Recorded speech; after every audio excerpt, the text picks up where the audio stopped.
So now coming to the principles of creation, we'll be doing some more exercises on the letting go later on. But the reason I wanted to talk about the letting go is because that is one of the primary things that we'll be talking about throughout the class. And that's why we did the thing with the goals, that you wrote down the goals, you know what your goals are, the universe knows what your goals are even before you even wrote them down. And just steering them off is like just letting it go, just surrendering it. And you don't always have to write down your goals and tear off the paper or burn off the paper. It is more of a mental thing, it's a decision thing.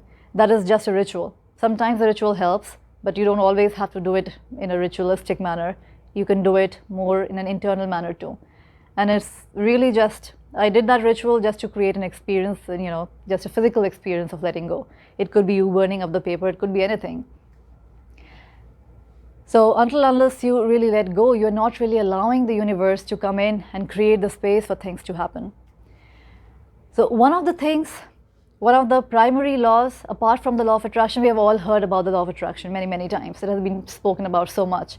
But there are a lot of other laws which work along with the law of attraction, which kind of creates the holistic picture of how really the universe works. And one of them is the law of singularity. And it's very beautifully explained in the Rig Veda.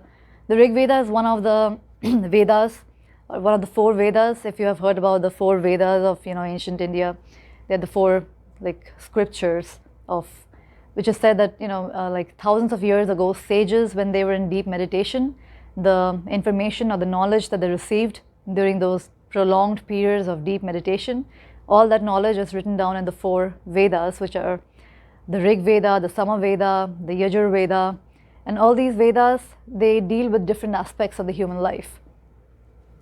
So the Rig Veda describes it as, in the beginning, there was neither existence nor non-existence. All this world was unmanifest energy. The one breathed without breath by its own power. Nothing else was there. And this particular theory, it has been spoken about not just in the Veda, but even different religious textbooks of the world. They talk about the law of singularity in their own different words, maybe not in the same words, but they're still pointing toward the same thing, that we are all same. We are all reflections of the same God. And in more New Age terms, or it's called New Age, but it's actually not New Age. I don't know why it is called New Age, because all these teachings, they have been there for thousands of years now. So even the ancient teachers and sages and spiritual teachers, they all agree that we are all really the same energy. And today, quantum physicists have come to the same agreement that when you go the quantum level is the minutest level of existence. So previously, scientists thought that everything is made up of atoms. That was the smallest unit of creation.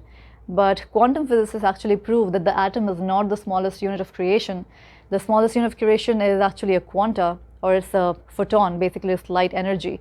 So when they broke down an atom, they saw that the atom could be broken down into neutrons, protons, electrons. And then when they go even deeper, these protons, electrons, neutrons, they are nothing but just clouds of light energy. So basically at the core of everything is just light energy. And today, all scientists have come to this understanding that everything is really energy. And even I remember as a kid back in, maybe I was in standard 7th or 8th, I did study in physics that everything is energy, and energy can never be created nor be destroyed. It only changes forms. But of course, in school you don't really talk about these things from a metaphysical or from a more spiritual point of view. It was more of a bookish knowledge, you just memorize things, you go study for the exams and just score. But it was years later when I thought about what I learned back in school, and when I learned from all these spiritual books, that it totally made sense, and I could see that science and spirituality was actually pointing towards the very same thing, that everything is energy, and energy can never be created nor ever be destroyed.